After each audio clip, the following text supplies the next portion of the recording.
Welcome to Just Minding My Business Media, LLC. Broaden the scope of exposure for your business by going beyond the interview.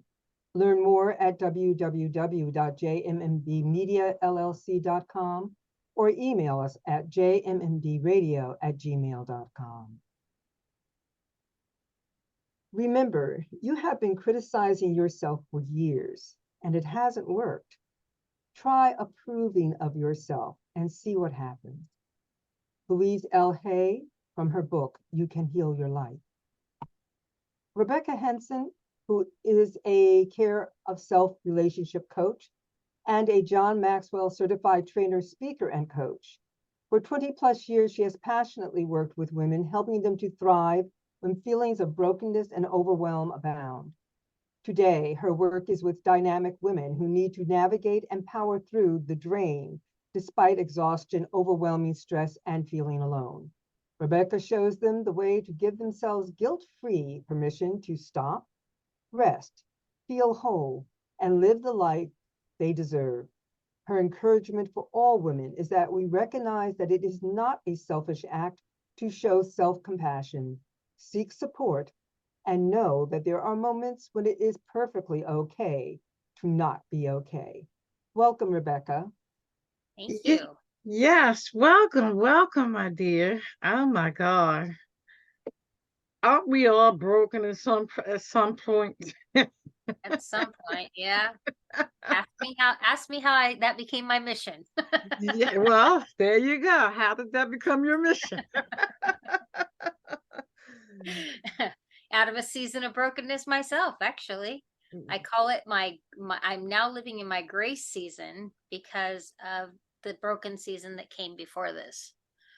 And so it caused me to have to having a loss in my own life is what it was in my life. It was a loss of my mother, and it completely floored me, and I couldn't figure out how to bounce back. And so I spent a year fumbling around trying to figure out who to talk to, where to go, who would understand. And I felt like I was just missing it constantly, and I felt so lonely. And I decided at one point that if I ever got out of it, because there's a little bit there where I wondered if I ever would, I'm never going to get over the loss. I will go on in spite of it. But I remember feeling, I wonder if I'm ever going to feel okay again. And, I don't know that I, my grandson just walked in. That's okay. This is real life, guys. Yes, it is. Go back to grandpa. So we anyway, I was in that season. I kind of wondered if I would ever feel whole again. And I decided then and there, if I ever got back on my feet, I would make it my mission to make sure no one else ever felt as alone as I felt in that moment. And that's not discrediting the support I had from my family and friends that I did have. It's just, it was such a unique, different season. I'd never experienced anything like that before. And so I needed something more. And I didn't know how to find it. And so I made up my mind that nobody else would have that problem. I would make sure there was a place. Wow. That's how it became my mission. Yes. And I think we've all been through, I remember being broken during the divorce. And although your friends and your family, they support you, you still have this gloom over you. You want to get through it, but you can't in that moment. And do you find that that's like a grieving period? Anytime you lose somebody, whether it's through death, divorce, whatever, you have to have that grieving period. Absolutely. 2020 was a prime example of that. People lost so much, and there was, of course, deaths in that, but there was also the loss of, kids' graduations. There was a loss of, the ability to go visit your parents, and, the grandkids seeing their grandparents seeing their grandkids. There was a loss of our normalness. I don't ever remember a time before that where it wasn't, you just didn't jump in the car and go to whatever store you wanted to. And Yes. suddenly that was stripped away. So it was like, even to the most simplest of things, we lost something. Yeah. And so Mhm. I think even 2020, there's a lot of people I work with now that are grieving what they lost through 2020. Yeah. Yes. And And it isn't a quote unquote loss you can wrap your hand around, your mind around. A lot of times it isn't like, okay, it was a death of this person, or it was in fact, I have clients apologize to me for feeling like they are grieving something. They're like, I don't know why I should be. And I always tell people, first of all, stop saying should. Mhm. That should be, and I say should right now, that word needs to be taken completely out of your vocabulary.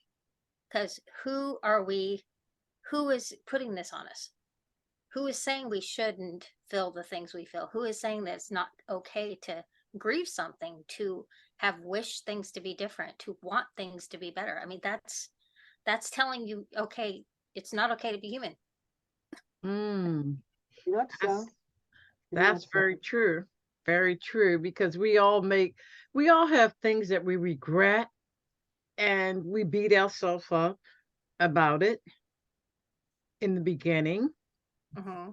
And then once And we, sometimes the middle and the end. yes, sometimes we take it to our grave. For sure. For sure. Ruth, you seem like you got something on the tip of your tongue.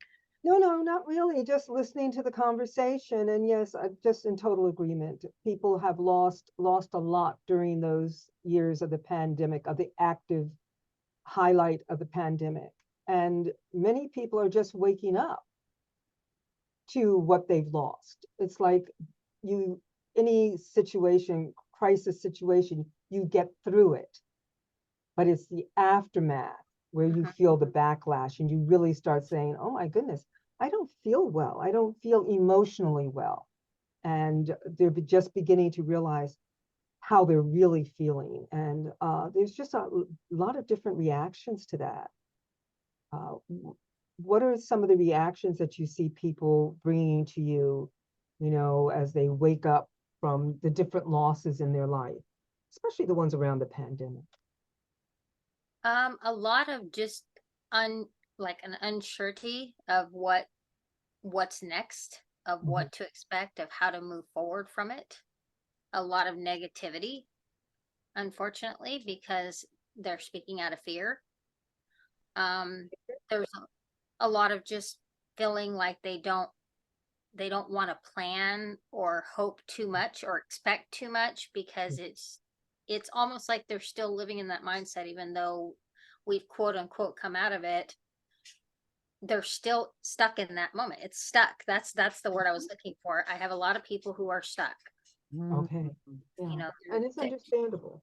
how It's do I under move forward? How do I begin again? And then that's when they start putting it back on themselves. Well, I should be able to do this, and I know, and I have people tell me all the time. In fact, it was just a couple of days ago. She said, "I know all the things I'm supposed to do, but I'm not doing any of them.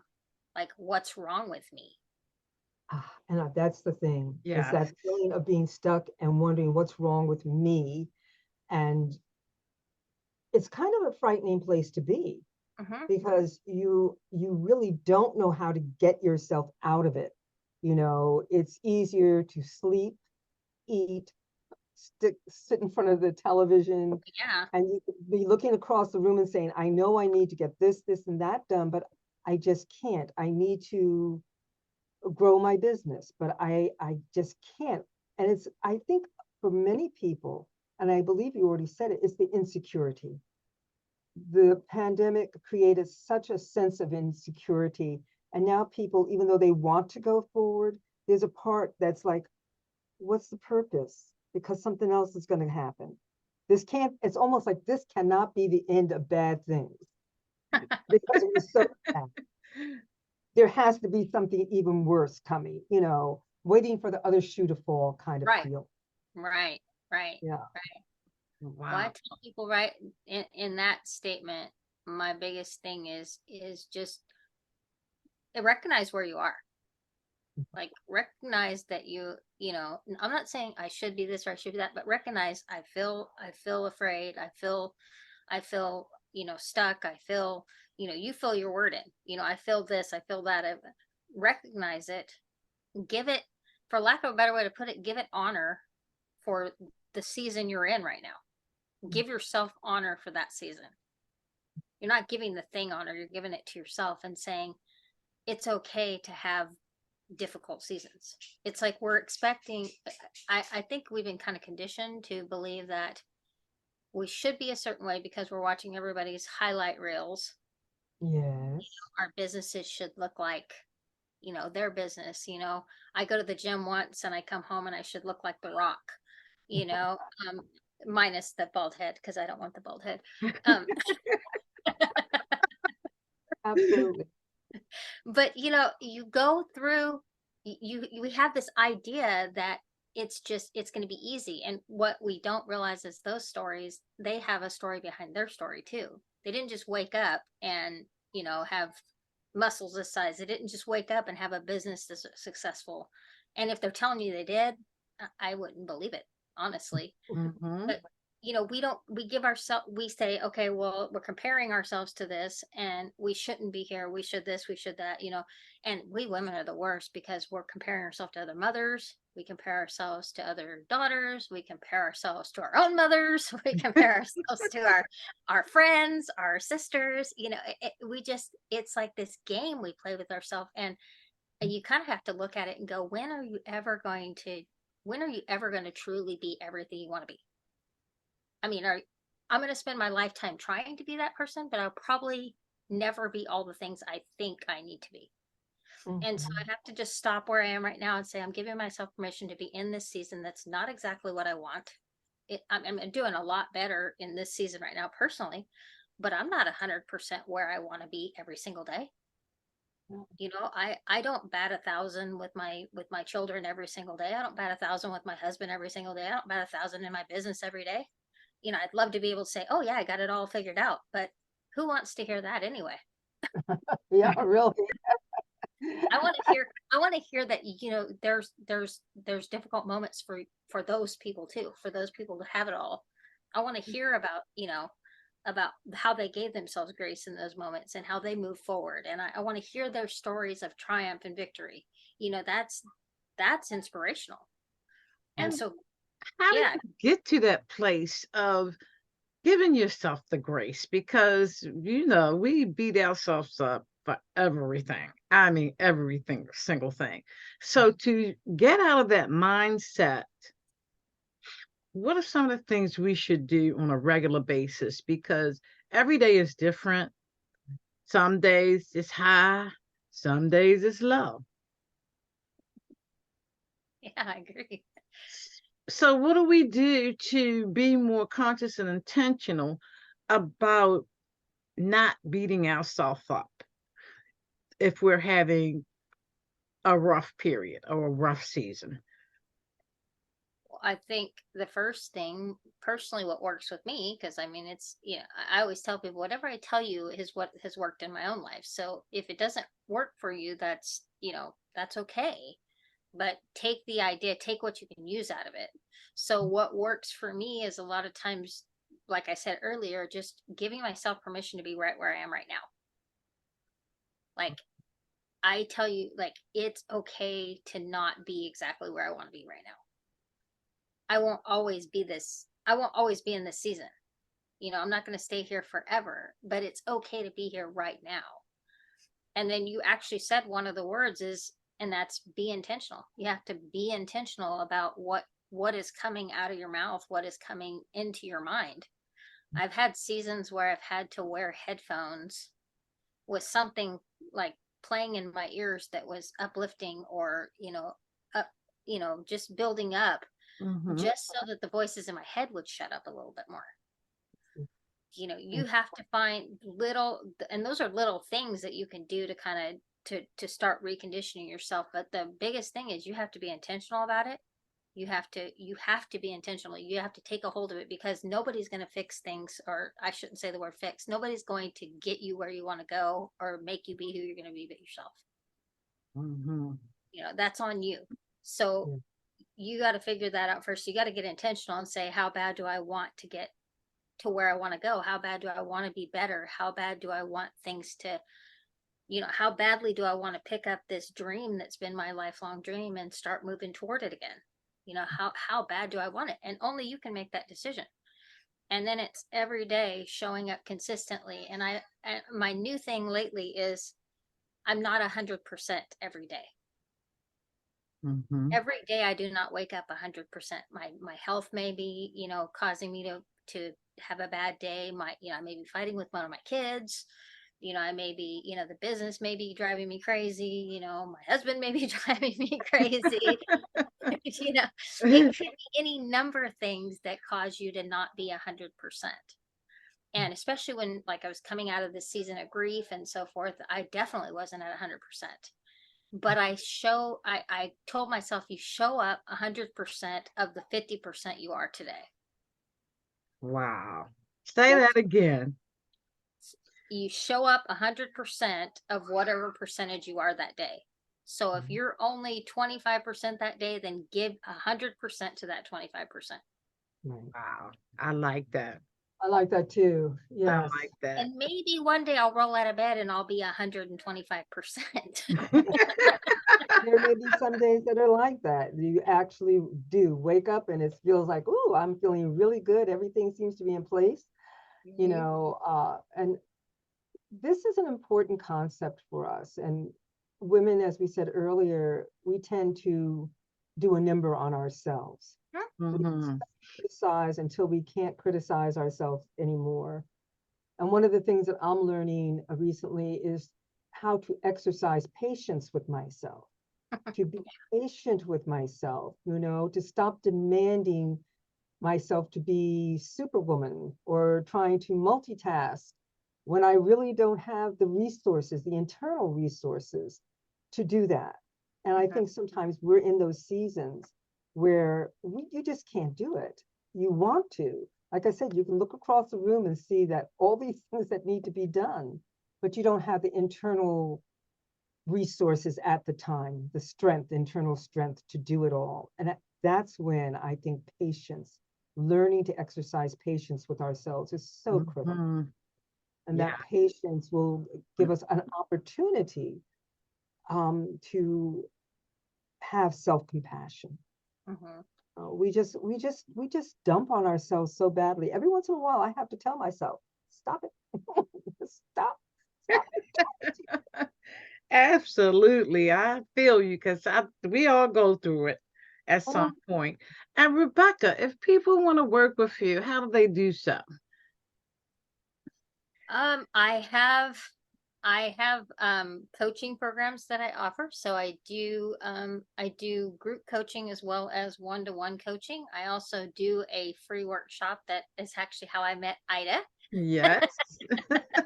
Yeah, that is. And it The was so on activity. time. I needed her on that day. But I do offer those, and if people would like more information, I have where my brain go blank. I have a website where they can leave a message, or I can drop an email. I can leave an email with somebody where you can get it to people who are interested in. And I also have a link to the next free workshop that I have. But I actually am filling up a 6-month walk-in grace group coaching program, and we already have a few of the places filled, so it is filling up quickly. So I would encourage you, if it's something that interests you, to work through. We start with 5 steps in that free workshop where we talk about just giving ourselves permission to be in the seasons we're in, and permission to stop and rest and get pointed in the right direction. And then in that 6-month program, we dive in head first. Righty now. Yes, and Rebekah is also very, very active on LinkedIn. I am. I see you every day, stuff coming out and things happening. So definitely look her up on LinkedIn because she is very, very active there. So I know you talked about me, actually. Yes. So your training that you went through, how was that for you? When you started your training, were you through your period of when you were going through your changes. So when did that start for you, your actual training? Oh man, that was a ways back actually. I've been a coach for a long, long time. This is Okay. just a new avenue that I am. It's newish. It's not new anymore. I keep calling it new, but it's not new anymore. It's my baby. This Grace series is my baby right now. Okay. And so it's my newest offering that I've added to my coaching program. But the actual going for my certification and all that was several years ago. I had been doing coaching. I actually, people say, how'd you get started? I kind of fell into coaching. I'm not saying I was an overnight success in any way, shape, or form, but I did never labeled it as being a coach for a long time because it organically became part of my life. And then I turned it into a business over time. And so I decided at one point that I wanted to invest a little more in myself. So I went and got a certification through John Maxwell. And that was a very good, enriching experience going through that. It's a really in-depth program that you go through. And I am a lifelong learner. So it was right up my alley. Yes, yes. So, It- yes. And I could say the same. Coaching found me. I didn't know anything about coaching. And one day I get this call. I'm on my way to work. I get this call from this lady. I love her voice. And next thing you know, I was in this program and my whole life turned around. And and it was like I couldn't even remember how I used to be. mhm, I didn't even realize how much control you have over things. I didn't know any of that. mhm. So it was an amazing journey in terms of falling into it. And it must have been what I needed at the time because I said yes. Yeah, exactly. Wow. That's the thing is in fact, I tell my clients this, it's like, I'm not going to try to convince you to need a coach or to work with me or any of those other things. How bad do you want it? Whether it's with me or somebody else, how bad do you want to get to where you want to go? And that's exactly why you get a coach is you find somebody who will take you where you want to go, but you have to be willing to do the work. Yes. And I do that with Exactly. my own coach. I have to be willing to do the work. If I'm gonna say I want to be somewhere, then guess what? That means I got to put my boots on and strap them, tie Hmm. 'em up and all that good stuff and jump into it. So, Yes, yes, indeed. And it's a everyday, ongoing activity. It is nothing that you do one time and then you okay. Because you're never going to be okay. It's always going to be something that comes up to rock your world. mhm, It's called absolutely. peeling the onion. As soon as you get through those first few layers and you think you're all happy and everything, you take a deep breath and then you find that that onion is not the size of one in the kitchen. It's like a house.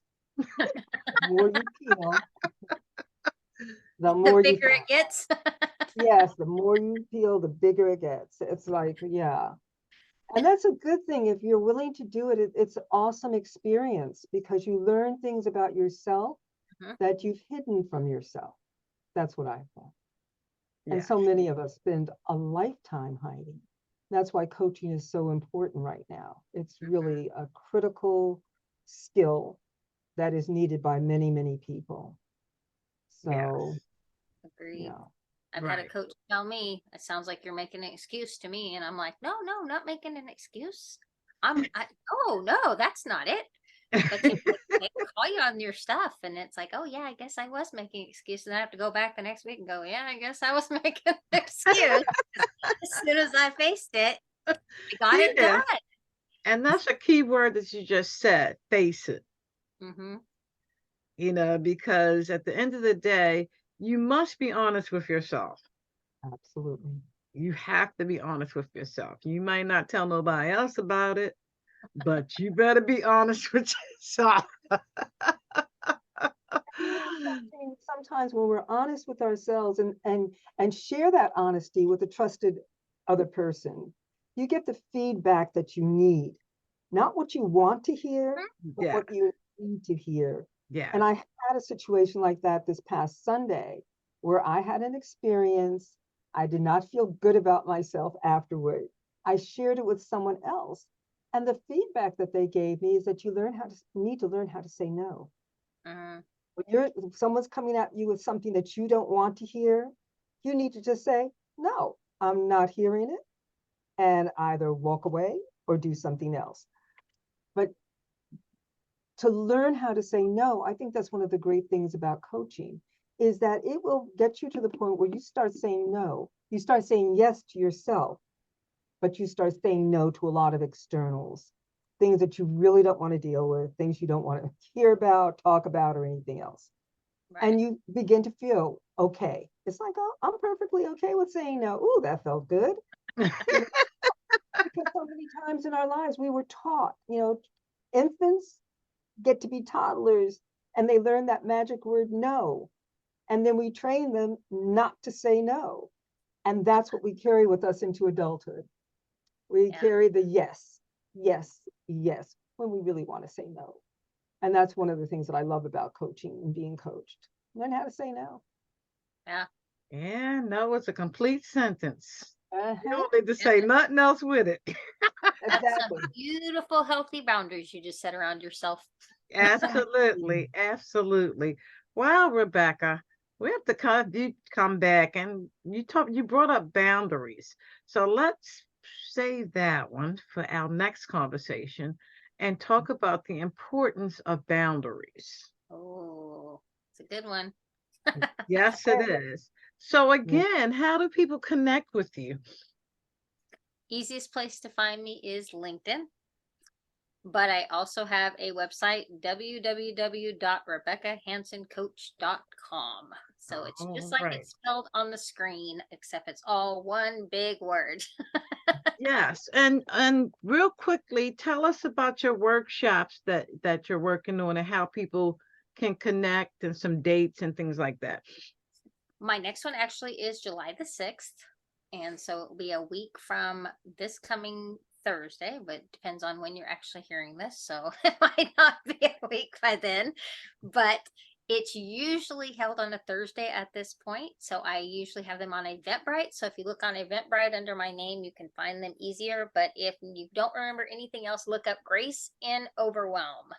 That's Okay. my free workshops that I do, and it's all about the 5 steps I give you to give yourself grace in those difficult seasons so that you can step out of that whatever you're in and back toward grace.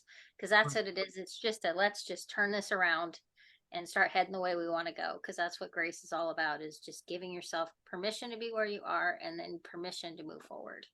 Absolutely. Wow. Thank you, Rebekah. We truly appreciate you, and we are definitely looking forward to our next conversation, boundaries. This was a Yes. lot of fun. Thank you for having me. Thank you.